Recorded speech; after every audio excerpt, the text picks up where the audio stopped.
nsanyuse nnyo okulabikirako ku mpewo za TV ez'amaanyi mu ggwanga ne blogs ez'amaanyi.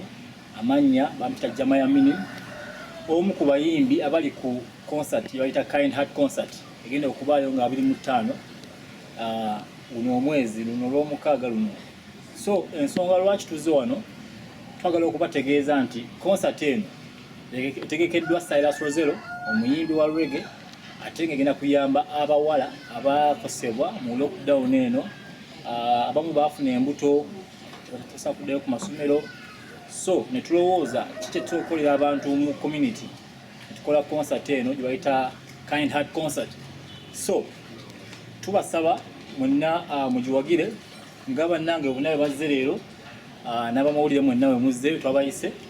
So tubakubira omulanga nti nno 25 ye concert era tegenda kuba walala wonna okujjako ku feza.com FEZAH feza.com kugula ticket yo ye mitwalo 5 ne 10.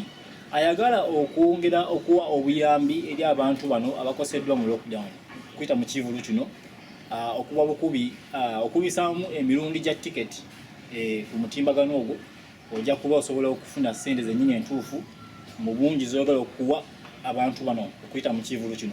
So omuyimbi ono abadde akolanga charity activities mu community nga addiza abantu okuyita mu sanitary pads okusingira ddala abawala badde balina project yawesa ya sanitary pads. But since reggae music kitone kye n'asalawo atukunganye ffenna abayimbi nabo bonna abagaliza okusupportinga abawala abamu community, n'asalawo akola ekivulu kino twayita Kind Heart Concert. So ndowooza tutandikiraawo ne bannange batubuulire kiki balowooza ku kivulu kino n'okuwa addressing eggwanga eri kyebagala okutuusa mu community. Yes, wano tulinawo omukulu Kapere, mumanyi mwenna comedian omu ku b'amaanyi wano mu Kampala. Mu makkati tulina Silas Rosero y'omuyimbi mwennyini ategese ekivulu kino, then ne Mama Sita Carol Kasita. Tetusobodde okufuna Waike Benda leero kubanga naye kwali ku kivulu, naye obubaka bw'endowooza ajja butuusa okuyisinzira bwana basobodde ku page ze ezi official. Kale nduza tugulewo press conference eno tutandike ne Silas Rosero ndowooza addressing eggwanga kikyagenda okukolera abantu bano mu community. Neyanziza nnyo Jamaya Minim. You can speak English, don't worry. Thank you very much. Today is the day we would love to unleash this concert. It's a charity concert that is going to be streamed live on feza.com. Feza is the FEZA.com. You'll get the link, and what I wanted to assure, he has already talked a lot about it, but then when you make payments through mobile money, please, you're going to receive a code that is going to help you access the concert or watch the concert. So kindly, all the funds that are going to be raised from this concert is going to be, we are going to take it back to the ladies. Actually, we have many girls that got forced into sex during the lockdown. Many got pregnant, others are right now even pregnant, others gave birth, but even they cannot get back to school. So we would love to get back and open something like an institution to help them acquire some skills that would help sustain themselves. Giving them money would not be the best thing because they will use it up and they still need help, but we are trying to make something called sustainability in them, that is creating sustainability in community. So all the funds that are going to be raised in the concert is to help our very own girls, and we are starting from here in Central because we love, this is our home, so we need to converge and work together and see how we can do this. Just know that your balance could be someone's problem, so please, however much it is little, let's contribute towards this cause. That's why you see our Mama Sita is here with us together. She's also going to say something as to why she's engaged in the cause. It's a good cause and we are going to make it. Silas Rosero is my name. I do reggae music and the concert is one of its kind. It has never happened in Uganda and you're going to watch what we call war and crime of the concert. So please don't miss. Book your ticket now and be patient. Load your data. On Friday, please, those who can get Freaky Friday, please get it and let's watch the concert. You've never watched this one, but tough one, tight one. Thank you very much.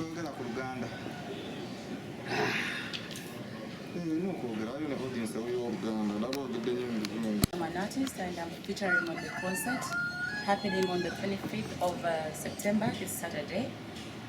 Feza Feza is, you can find the Feza app on you go to Google, you type feza.com. Ojakusanko concert ya Kind Heart concert because we have very many listings. You look for Kind Heart concert and then book your ticket. When they book your ticket, they give you a secret code. Keep your secret code. Jogendo koso kuyimbira ku concert on your phone on Saturday. You're doing this for charity because this year Nasalawo I go into charity because our fund but so it's not bad for you to get something small and give back to your fans whenever you can. So when Sango Montu Agaba charity, I always want to work with them. I always want to make sure I show them who they should help, and then we can work together for a better community. This particular money is going to come in a concert. Is it the area lockdown? Banji, we cannot help everyone when the government here but we just came back with Sobol Deco. We are going to see why I'm to aware because they say over atopule pads olumo. Even that chiba limited. I think it's better if we just set up like different facilities. Now Kulanga tailoring kind of institute. Abana bajiba yugo kutunga, abana bajiba yugo kozesa ebintu ebyemikono, abana bajiba yugo kukola ebintu ebyewunyisa. Twagala kufuna that money and we put up facilities for girls. Alimeddwa okusoma list abeko nekyakola mu bulamu. Yes, so please make sure you go to feza.com, look for the Kind Heart concert, book your ticket. You can buy 10 tickets for everyone in your house if you can. The more the money, the more people you're saving. Thank you very much. Thank you, Carol, for that upload. Banangi, if your money is too much and you want to donate more, just increase the number of tickets. When you increase the number of tickets, the money also increases. Don't get locked like 20 if you have a lot of money to support. Feel free to contact us in case you want also to join the team. But please, don't forget to watch the concert. It's a bloody one. And the concert, if I may mention, it is a live band concert. Everyone knows I'm among the best live band artists in Uganda, so we cannot go wrong. This is going to be a very, very live chuma kuchuma, ngoma kungoma, guitar ku guitar, live band experience with very good artists. Waiki Benda, Karo Kasita, Silas Rizzo, a very good reggae artist. We have Jamaya. We have Wembley Mo Foundation. All the dancers. It's going to be action packed. So don't let your Saturday be a boring Saturday. Just buy your ticket, sit back in your sitting room, and watch the Kind Heart concert. Action packed. Bambi mutuwagire tuyamba abana abali out there.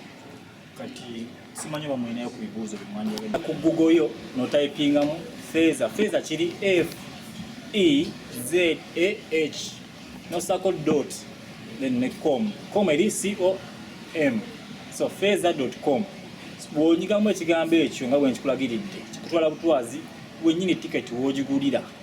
Teri mitendera mirala nti no watesooka oyingizemu wano sumaya kinkumu teri.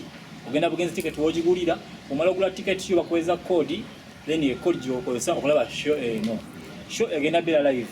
Ensonga lwaki nti twasazeewo ebeere ku feza.com kubanga twagala okuŋŋaanya obuyambi. Show nyingi zibadde zibeerawo ku YouTube, ne gavumenti yavaayo neteeka show y'abayimbi ku television ez'enjawulo, naye lwakuba kati ffe obusobozi obwo tubulina naye twagadde n'abantu mwennyini mwenyigire mu kikolwa kino ekyokuyamba abantu abalala, kubanga bwe tugiteekayo buteesi bwettu kuba ku YouTube mujja kugiraba, naye twagala mukwatibweko okusinziira kyemulaba mulabye n'abayimbi bagenda okuba nga beenyigidde mu activity eno muweeyo nga bwe musobodde. Nkowoola organizations ez'enjawulo eziyamba abantu human rights, ziyamba abantu mu ngeri y'enjawulo, Mama Fina, mwenna mujje concert eno mugiwagire. Nyingi zibadde zibaawo nga tebannatuggala, naye kati since baatuggala, this is the only way we can reach out to people and help them. so neyanziza neyanzeege. And then lastly, we are talking about supporting the concert. But you may assume, you who is watching, that it is another by putting this out everywhere for our concert. Thank you for being with us. We love you. Thank you very much. Thank you. Bambi tubeegayidde mujje mukubeererewo mujje mukuyirewo omubiri nga bwe muyamba abantu mujje mu konsati yaffe tugera kubeera tugera kunywa. Buli yenna ali eyo okujja okwegulira akuuma kuba kaakati nze sindise ssente zange olwaleero era akuuma kaakano kantuuseeko nkafunye okuva mu Ronald Sons Kireka Kamuli Road. Neera nze natandika okwenogera ssente n'olw'ensonga bakyala bannange mwenna abali eyo muleke kukkiriza COVID batuulako. Njagala mugende musindike busindisi ssente deliverance akuuma nga kakutuukako deliverance y'aba Ronald Sons. Tulina ekika ky'emberenge oba seeds ezisiikibwamu popcorn. Popcorn oyo mulungi, simanyi nti buli popcorn abwatuka. Kati bali nyantisaanizi twasala tuti bakasumazi bafuna obuzibu okufuna ekika ky'emberenge ezibwatuka obulungi. Kati popcorn oyo wali ku office abwatuka obulungi. Gwe kola order yo eyeetaze emberenge ezo ne akuumaako tujja tubikutuusaako wona wooli. Ne Ronald Sons Kireka bayinza kuma akasika popcorn sika masanyalaze weyambisa matuma ndagasigiri.